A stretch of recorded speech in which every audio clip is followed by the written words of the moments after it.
সংস্কারও হবে এবং নির্বাচনমুখী সংস্কার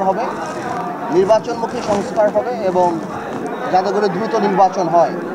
সংস্কার এমন কিছু করা যাবে না যেটা ভবিষ্যতে জনগণের সরকারের করা উচিত বা তাদের হাতে ন্যস্ত হওয়া উচিত। আবার সংস্কারের কথা বলে কাল বিলম্ব করা যাবে না, কারণ নির্বাচনের ব্যাপারটাও এটাও জনগণের কাছে অত্যন্ত গুরুত্বপূর্ণ এবং গত 6 মাসে সরকার যেভাবে চলছে সেই জিনিসটা তো মানুষের আস্থা আস্তে আস্তে হারিয়ে যাচ্ছে।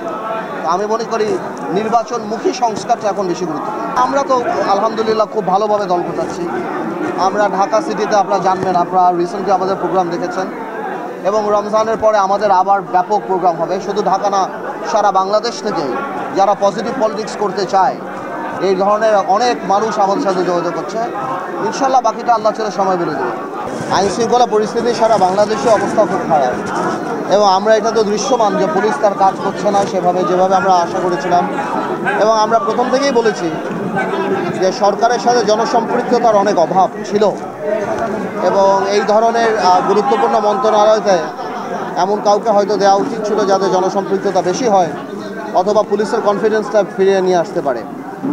আমি গতকালকে শুনেছি আপনার উপদেষ্টার বক্তব্য, তবে এটাকে উড়িয়ে দিয়ে দেওয়া যায় না যে এখানে আওয়ামী লীগের বা বিগত যে সরকার তার যথেষ্ট পরিমাণ অবৈধ অর্থ আছে এবং দেশের একটা পরিস্থিতি খারাপ হলে পলিটিক্যাল বেনিফিট সেই সরকারই পাবে।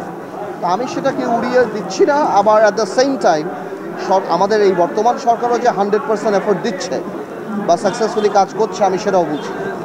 আমার মনে হয় যে আমরা আশা করি সামনে এই পরিস্থিতি ভালো হবে।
কাকারে